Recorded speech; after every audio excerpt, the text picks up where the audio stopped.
Hania school سے آ جاتی تو دونوں مل کر بہت ادھم مچاتی۔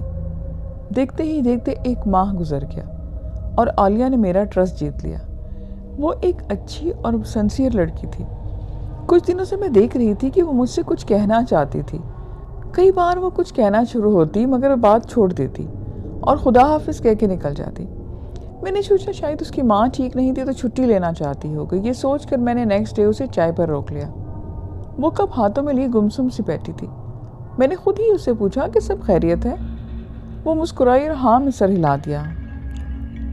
میں نے اس کے ہاتھ پر اپنا ہاتھ رکھا اور اسے یقین دلایا کہ وہ مجھ سے کوئی بھی بات کر سکتی ہے۔ وہ چپ چاپ مجھے دیکھنا لگ گئی۔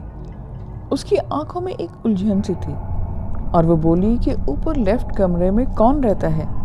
میں تو ایک دم سے حیران ہو گئی۔ وہاں میری ساس رہتی تھی۔ کیا بات ہے تم بولو؟ کچھ نہیں، بس بیبی وہاں چلی جاتی ہے اور باتیں کرتی ہے۔ مجھے یہ بات اس نے بتائی تو میں فکر میں پڑ گئی۔ وہ اجازت لے کر ہمارے گھر سے چلی گئی۔ رات کو ہسبینڈ سے یہ بات کی تو وہ بولے کہ تم بھی کیا فضول باتیں سوچنے لگ گئی ہو۔ شائنہ کی امی سے بہت اٹیچمنٹ تھی، ان کی تصویر سے باتیں کرتی ہوگی۔ مجھے بھی سن کر سکون سا ہو گیا۔ واقعی ایسا ہی تھا، اماں اسے بہت لاڈ کیا کرتی تھیں۔ نیکسٹ ڈے میں نے عالیہ کو بھی سمجھا دیا اور وہ بھی مطمئن ہو گئی، مگر میں نہیں جانتی تھی کہ آنے والا دن کیا لے کر آئیں گے۔ اس شام ہماری شادی کی برتھ ڈے تھی۔ میرے ہسبینڈ بہت اچھے موڈ میں تھے۔ انہوں نے ایک فلم دیکھنے کا پلان بنا رکھا تھا اور کھانا بھی باہر سے ہی کھانے والے تھے۔ میں نے عالیہ سے بات کر لی کہ وہ رات 11 بجے تک بچوں کے پاس ہی رک جائے اور ہماری کوشش تھی کہ ہم جلد گھر واپس آ جائیں۔ تو ٹائم پر عالیہ گھر آ گئی۔ شام کے 6 بج چکے تھے۔ بچیاں ٹی وی پر کارٹونز دیکھ رہی تھیں۔ میں نے عالیہ کو سارے ٹائمنگز وغیرہ سمجھا دیے اور بچیوں کو 8 بجے سونے کے لیے اوپر ان کے کمرے میں جانے کو کہا، اور کھانا وہ کھا چکی تھی۔ عالیہ کے لیے فریج میں سب کچھ موجود تھا جو وہ کھا سکتی تھی۔ ایمرجنسی کے طور پر میرے اور میرے شوہر کے فون بھی کر سکتی تھی، مگر میں نہیں جانتی تھی کہ میں اس کی زندگی کو داؤ پر لگا کر جا رہی ہوں۔ تو ہمارے جانے کے بعد عالیہ نے ڈور کلوز کیا اور تمام کھڑکیاں بھی چیک کر لیں۔ پھر باقی جو کچھ بھی عالیہ کے ساتھ ہوا اس نے مجھے بتایا۔ میں آپ کو اس کی بات بتاتی ہوں۔ مسٹر اور مسز احمد کے جانے کے بعد میں بچیوں کے پاس آ گئی اور ان کے کھیلنے کا موڈ تھا تو میں ان کے ساتھ ہی رہی۔ ٹھیک 8 بجے میں نے ان کو دودھ کے گلاس دینے کے بعد سونے کے لیے اوپر کے کمرے میں لے گئی۔ اوپر کی سٹوری پر یہ 3 کمرے موجود تھے۔ لیفٹ سائڈ پر پہلا کمرہ مسز احمد کی ساس یعنی کہ ہانیہ کی دادی اماں کا تھا اور دوسرا ماسٹر بیڈ روم ان کا تھا جو والدین کے یوز میں تھا۔ دوسری جانب بچیوں کا کمرہ تھا۔ ان کمروں میں اٹیچ باتھ بھی تھے۔ بیٹیوں کا کمرہ خاصا کھلا ڈلا تھا۔ ایک طرف دونوں کے بیڈ لگے ہوئے تھے تو اس کے سامنے بچیوں کے کپڑوں کے کبرز تھے۔ سامنے کے حصے میں کارپٹ بچھا ہوا تھا اور کھلونوں کے ریک اور ایک چھوٹا سا خیمہ لگا ہوا تھا جس کو وہ ٹینٹ کے طور پہ یوز کرتی۔ یہ کھیلنے کی ٹوٹل جگہ تھی۔ بچیاں ٹینٹ میں بہت خوشی سے کھیلتی تھیں۔ اس میں ٹارچ لائٹ اور کچھ کھلونے تھے۔ نیچے ایک نرم میٹرس بچھا ہوا تھا۔ بچیوں کے بستر ٹھیک کرنے کے بعد ان کو برش کروانے کے بعد میں ان کو بستر پر لٹا چکی تھی۔ ہانیہ کو سونے کا کوئی ارادہ نہیں لگ رہا تھا مگر وہ کہانی سننا چاہتی تھی۔ میں نے ایک کہانیوں کی بک کتابوں کے ریک سے نکالی جو اس کو بہت پسند تھی تو میں اس کو کہانی سنانے لگ گئی۔ اس دوران شائنہ سو چکی تھی۔ ہانیہ کو گڈ نائٹ کہہ کر میں نے دروازہ بند کیا اور نیچے کو آ گئی۔ گھڑی کی سوئیاں 9 بجا رہی تھیں۔ مجھے کچھ بھوک بھی لگنا شروع ہو گئی تھی تو میں نے فریج میں جھانکا تو پاستا اور ایک پیزا موجود تھا۔ میں نے پیزا کے 2 سلائس گرم کیے اور کھانا شروع ہو گئی۔ گھر میں ایک عجیب سی خاموشی تھی اور مجھے گھبراہٹ سی ہونے لگی تو میں نے اپنی ماں کو فون ملایا۔ ان سے بات کر کے میں کافی سکون محسوس کرنا شروع ہو گئی۔ ان سے اپنی گھبراہٹ کا ذکر کیا تو وہ بولی کہ اکثر نئی جگہ پر ایسا ہوتا ہے۔ دن میں جہاں کوئی الجھن نہیں ہوتی وہاں رات میں عجیب سی اجنبیت محسوس ہونا شروع ہو جاتی ہے۔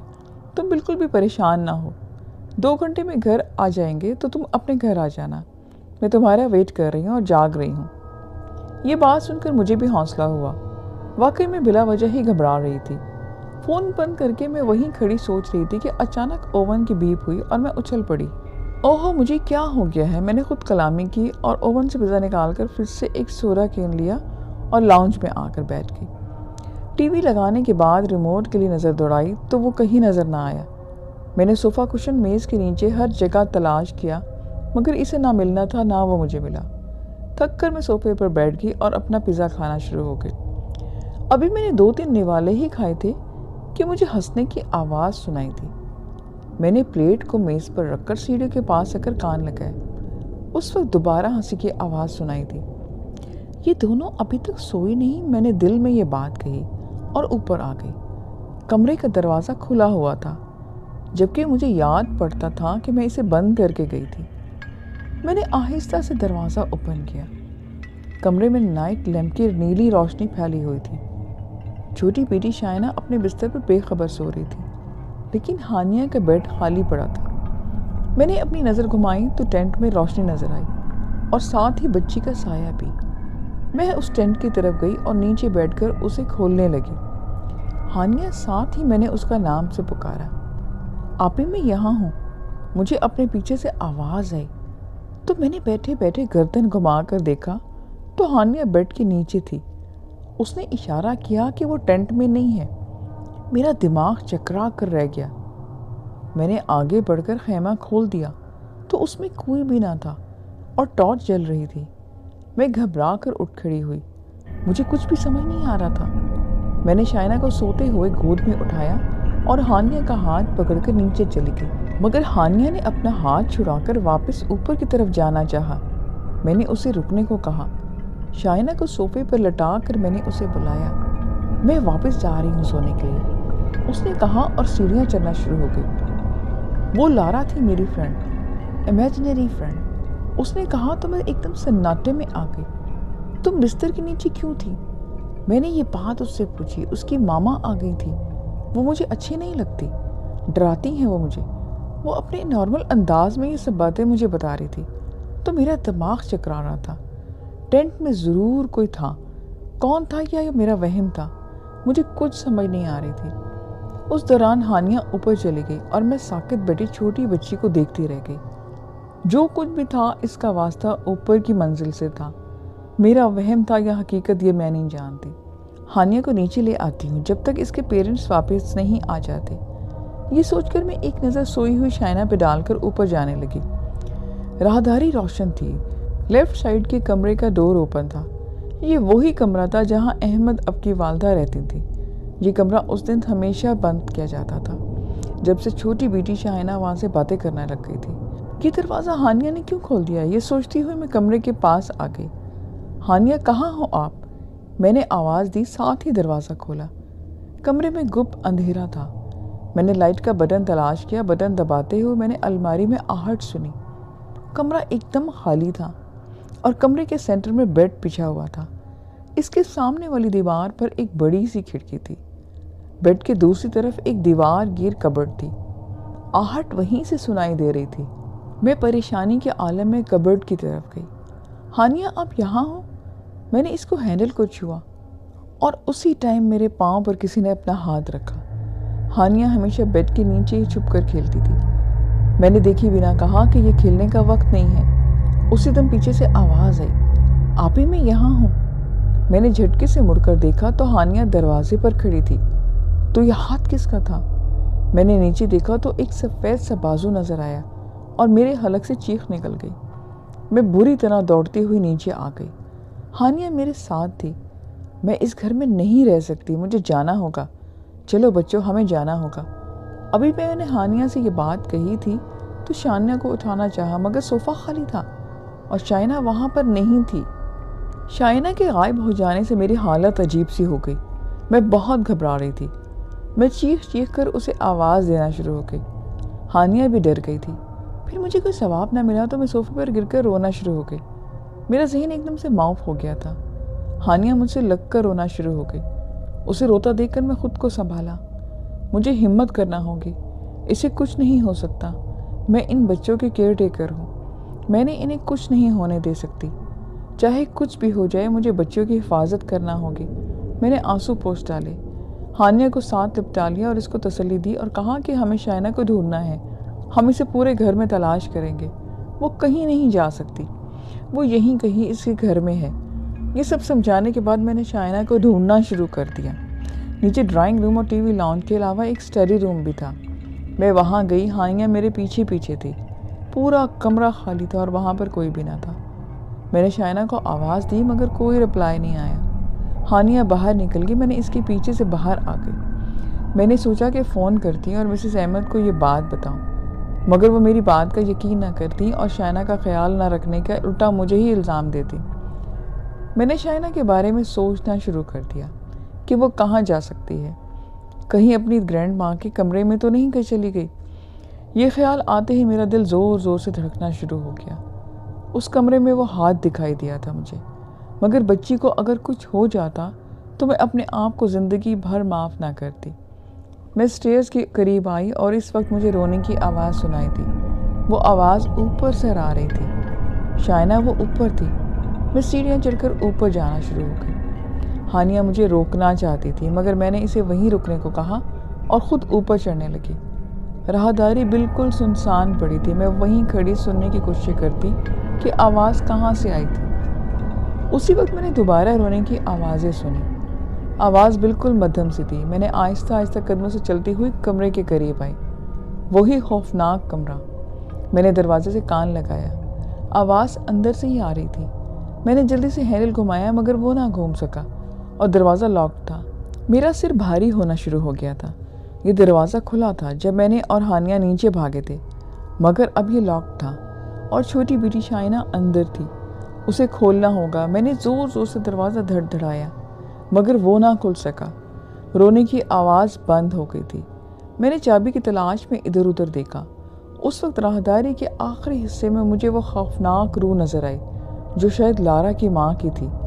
اس منظر کی یاد مجھے عمر بھر دہلاتی رہے گی۔ وہ ایک عورت تھی مگر اس کا چہرہ بہت بگڑا ہوا تھا، آنکھیں بالکل سفید اور لباس مٹیالہ جس پر خون کے دھبے سیاہ ہو چکے تھے۔